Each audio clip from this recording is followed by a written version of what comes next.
Haleluya, salam, salam berkat sukacita buat saudaraku sekalian. Kita bertemu kembali dan kali ini tema kita adalah Corona.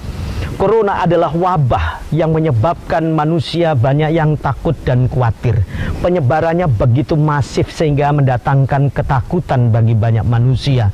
Sehingga di negara kita sendiri pun, saudara, sudah banyak sekolah yang coba untuk belajar di rumah masing-masing. Banyak tempat-tempat ibadah yang sementara waktu untuk ditutup untuk ibadah di rumah masing-masing.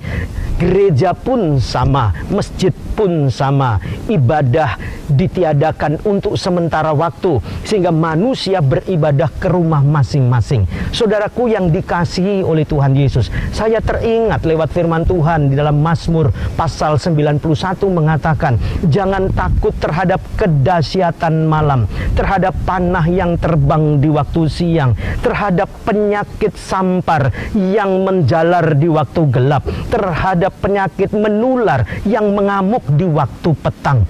Kenapa saudaraku sekalian kita tidak perlu takut? Karena kita punya Tuhan.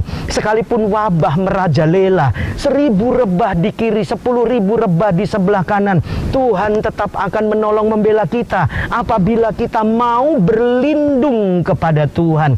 Dan akhirnya bila pemerintah kita dengan bijaksananya agar supaya memerintahkan kita berkumpul di rumah kita masing-masing, berdoa di rumah kita masing-masing, beribadah di rumah kita masing-masing, bukankah itu baik? Dan akhirnya ada komunikasi di dalam keluarga, segala kegiatan kembali lebih banyak di rumah. Ini baik buat suami istri, baik bagi orang tua dan anak-anak, sehingga mereka memiliki komunikasi yang baik dengan keluarga.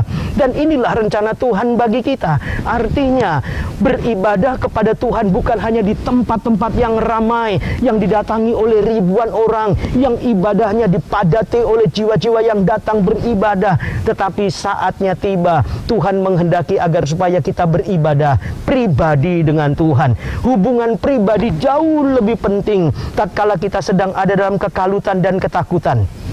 Tuhan menghendaki agar supaya miliki hati yang sungguh-sungguh mengasihi Tuhan. Sehingga inilah kesempatan kita agar supaya kita tetap mengandalkan Tuhan dimanapun kita berada. Karena kita tidak akan pernah bisa menanggulangi berbagai persoalan pergumulan, apalagi wabah yang coba mendatangkan kematian. Tetapi janganlah takut, tetap memiliki hubungan dekat dengan Tuhan. Apabila kita berlindung kepadanya, maka Tuhan akan memberikan pertolongan kepada kita. Pada saat kita berseru secara pribadi dengan Tuhan, maka Tuhan akan mendengar setiap seruan dan doa-doa kita.